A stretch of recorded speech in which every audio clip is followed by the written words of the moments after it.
Hey, it's been a while. And because it's been a while, I'm going to take the opportunity to write a love letter to one of my favorite games of all time. Wizard101 is a kid's MMORPG that is notable to many as the thing they saw in a commercial on Nickelodeon that one time, but for a far fewer amount of people, those who had wealthy parents, it became much grander. I remember seeing the ads and going on a multi-day kick of pretending to wave a magic wand at my siblings and begging my parents for a magic stick until I went, oh wait, I should just play the game. And when I did, I was more than pleasantly surprised. Until I wasn't. Let's go through why Wizard101 is the most disappointing masterpiece of all time. We start the game by taking the iconic personality test to decide our school of magic. This totally isn't copied from Harry Potter, by the way. This quiz can literally determine the rest of your life. As a kid, I was given ice, and I like to think that this had some sort of subconscious effect that made me orient my entire wardrobe around the color blue. It was either that or the autism, I couldn't possibly tell. As we hastily skip through all of the tutorial dialogue that is desperately trying to convey exposition, we're shown our first taste of the second most unique combat system of any game I've ever played. If you want to know the first, go watch this video. Depending on what school of magic you are, you get a special set of cards to put in your deck. As a basic rule of thumb, there are a few types of spells. Attacks, heals, buffs, debuffs, and shields. Is that wholly encompassing? No, and that's what makes this system amazing. This game has an incredibly varied set of spells that create a number of different playstyles and general strategies that make both PvP and PvE very fun. On top of that, we'll eventually be introduced to tons of equipable gear that allow you to orient your strategies based on the specific stats of your build. Oh, and the grind for them is eternally painful as it always should be. All of that's fairly par for the course for MMORPGs, but with the versatility provided by the deck building system, it just makes the game shine even brighter. All of this means playing through the next couple hundreds of hours of content is going to be really fun, right? Right? Actually, yes. This game positions you as a young wizard who exists in a genuinely stunning universe martyred by evil magicians. We're taken to Unicorn Way as a gateway to all the actually cool-looking environments and are given a feel for the questing and dialogue systems, which are alright. There's a big yellow arrow pointing to exactly where you need to go at all times, so you will literally never get lost, and the dialogue is very fun to skip by spamming the spacebar. We more importantly get our first taste of a boss with Rattlebones, who, though comically easy for me now, hooked me on the game when I was a kid because it actually took me multiple attempts and some real thinking to get past him. I can't wait to go to the next area. Let's try Firecat Lane. Oh, I have to pay for that. Well, let's try Cyclops Lane. Oh, that's paywall too. The advertisements on Nickelodeon said this was free, what the hell? Oh well, at least we get to do Trident Avenue, which, though a little arduous at moments, is still incredibly fun. I want to play the rest of this game. Let's see how much the full game costs. Oh, you can't just buy the full game. You either have to pay a $10 a month subscription or individually buy each new area you want to go to. Well, that fucking sucks. For a while, I couldn't convince my parents to pay for it, and because of that, I think I might have become one of the closest people to literally doing everything you could without paying. I spent hours grinding every side quest there was, island hopping for a millennia trying to find people who had these special gauntlets and dungeons on them, and repeated the Kraken boss fight until my character was so over-leveled it became devoid of any fun. Now, to be fair, I wasn't actually that high of a level when the whole game is taken into consideration, but people who have played the game will know that getting to level 25 without doing anything past Trident Avenue is insanely time-consuming. But the paywall was, understandably, a huge barrier of entry for people who wanted to play. $10 isn't really that much, but the people who are actually calling the shots, the parents, knew that it being a monthly subscription actually meant that the amount of money they were going to spend was uncapped. I mean, look at my characters. When I eventually convinced my parents to get the game, I didn't stop after 1 month. But for most, the Wizard101 experience will end the second they finish Trident Avenue, because the free-to-play game basically lasts you 2 hours.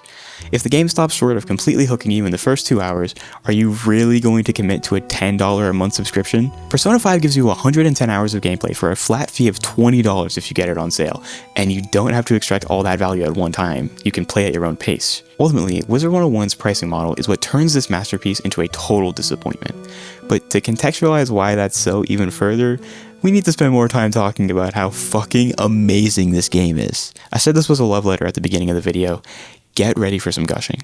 When my mom logged on to Wizard101 on my 11th birthday, put in their credit card details, and paid for what I assumed at the time was only a 1-month subscription, it was like I was shot out of a cannon. I was operating under a time limit now, so I had to get to work if I wanted to beat Malice there, the villain shown in the Nickelodeon ads. As I finally got through the aforementioned paywalled areas and reached the illustrious second world Crocotopia, I couldn't help but marvel at the attention to detail and genuine love the game was given. Every area looks and feels like the creators were following a real artistic vision, and it's shown in the fact they're able to cohesively tie massive amounts of in-game environments to a fitting soundtrack, both in combat and outside of it, with fully voiced dialogue that I was actually invested in at the time. I can't stress how much I liked and still like how this game looks and feels. As I breezed through Marleybone, I got to see a glimpse into their eventual pattern of borrowing heavily from source text in one of the most atmospherically fun worlds, and funniest too. They got away with calling him Sherlock Bones, but these references to other texts are something I really appreciate as an adult who has more experience with them now. As I got to Mushu, the head start I had from grinding as a free-to-play player was dwindling, and my childhood stupidity was making it genuinely difficult to progress. That's where the community came in. From Mushu all the way to the end of Dragonspire, the world with the man I wanted to defeat so badly, I was accompanied by friends I had met on the game. Higher level players who aided me with every boss fight I struggled with, and a bunch of other people I met with and chatted along the way. And I want to touch on something with that. I was a kid. A chat box feature in a kid's game gets very iffy because you don't want it to become a haven for groomers and pedophiles, but I confirmed that it was never like that for me. The filtering system, though obviously imperfect due to the fact that it's human-made, was very restrictive for people whose ages were properly set to under 13.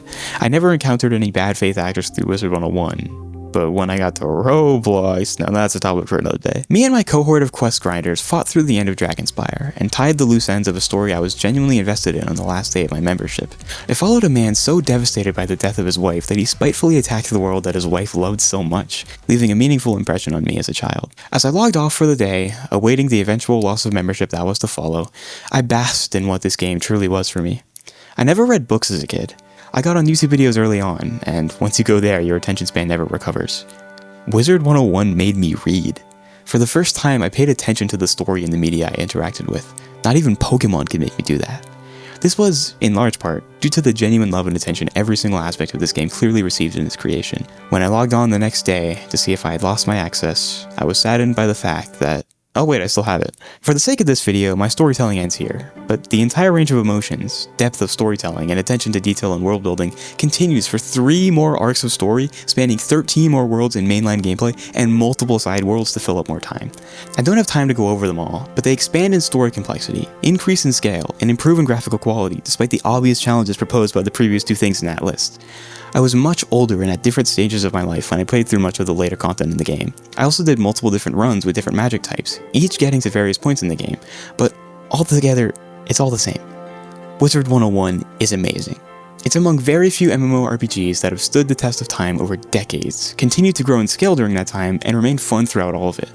This game might not be for everyone, and it may be oriented towards kids as a primary audience, but to me, it's a fucking masterpiece. Which is why Wizard101 is the most disappointing game I've ever played. Amongst the thousands of hours of content meticulously planned and masterfully executed, Wizard101 gave you a taste of approximately 2 hours of it before slapping the most egregious payment structure on you just to play it. Their band-aid solution over 15 years into the lifespan of the game was to allow the player those 2 restricted areas I mentioned earlier, but it's too little, too late. What's the point of making such an excellent game if you intentionally structure its payment system to disincentivize anyone from actually playing it? And that's where my disappointment really lies. This isn't a problem with the game or its gameplay, which has been the focus of many videos on this channel. A lot of games come close to being masterpieces, but fail to get there with huge flaws that drag them down. This game is a masterpiece, but it refuses to let anyone see it for what it is.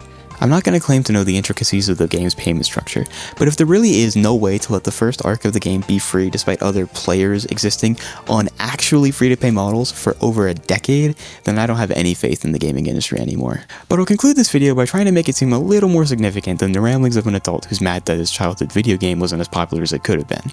We're seeing an ever-growing shift from in-person interaction to online interaction in young kids. I'm not excluding myself from that for the record. And I, among seemingly many other people, think it's important to start looking at the places that those kids can be and are interacting with. Right now, at least, kids are turning to Roblox, whose track record for child safety can't even be considered dubious. It's just fucking bad. If you're completely unfamiliar with their situation, the People Make Games video is a must-watch. As I said earlier, Wizard101 doesn't have these same child safety problems, which hopefully contextualizes even further why Wizard101 is so disappointing as I finally wrap this video up. Kids these days are completely devoid of a safe hangout spot in both the real and virtual worlds, but Wizard101 could have been an escape from that. As a genuinely masterful piece of art, not just a game, it could have guided a large number of kids along their formative years of childhood as a cornerstone of life that provoked thought and creativity while simultaneously keeping them safe from the evils typically associated with commingled spaces of adults and kids. But because of a downright dystopian economic model, society has been robbed of that reality. This video isn't actually a love letter to Wizard101. It's a love letter to what could have been. But thank you for sitting through that. And thanks for watching. I love you guys. Peace out.